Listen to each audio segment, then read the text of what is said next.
Сәлеметсіздер ме? Бүгінгі ойынымыздың 4 кезеңнен тұратын негізгі ережелермен таныс болыңыздар.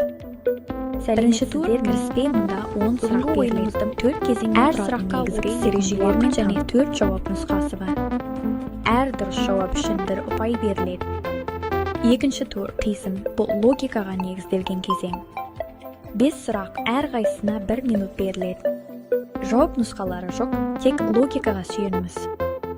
Үшінші тур тақырыптық 6 сұрақтан тұрады. Негізгі тақырып жасырын, оны команда өзі табуы тиіс. Әр дұрыс жауап 2 ұпай әкеледі. Төртінші тур нартәуекел, мұнда бәс тігуге болады.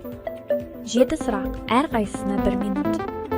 Егер жауабыңызға сенімді болсаңыз, плюс 1 қойып қосымша ұпай аласыз. Барлық қатысушыларға сәттілік тілейміз.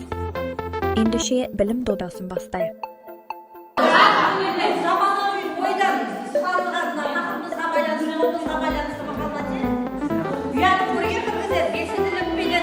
Білім галактикаға жеткізеді.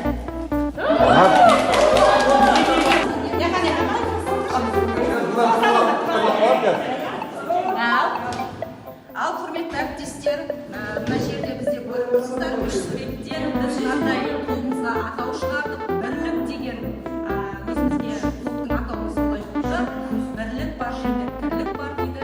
Бірлігімен ынтымағы жарасқан, әрдайым жаңа мектеп студенті топ болайық деп, осы жеңіске жетейік деп, осы атауды алып отырмыз.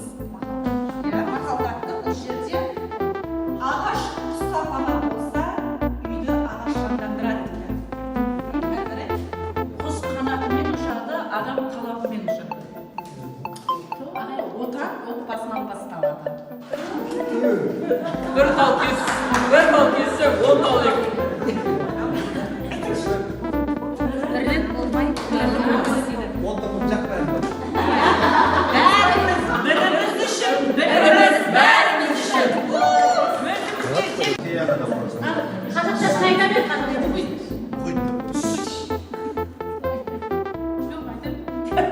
Біздің тобымыздың аты желсіз түнде жарқырай деп қойдық. Желсіз түнде жарқырай. Бұл жердегі неміз, яқтамыз. Қазір тоқтасаңшы Не дейміз, жастардың несі енді қыдыруымызға, айлы махаббат кешінде деймді. Дельфинде, демалыс уақытында, жұмыста отпускіге батыр дейді. Яқтада демалып, кішкене бірге, үлкен қызықтар дейді. Соған байланысты желсіз түнде жарқырай деп ат қойдық. Енді осыған байланысты Абайдың ұшыма өлеңі орындап жіберейік. Топ.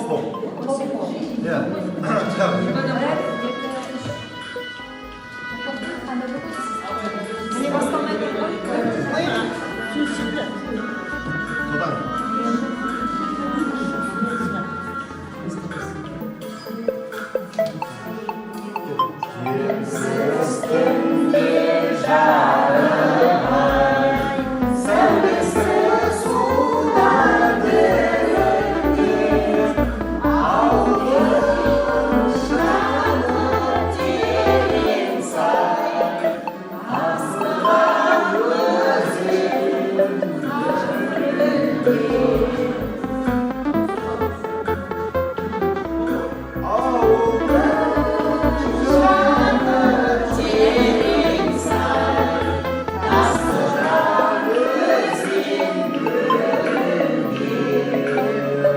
Algo de que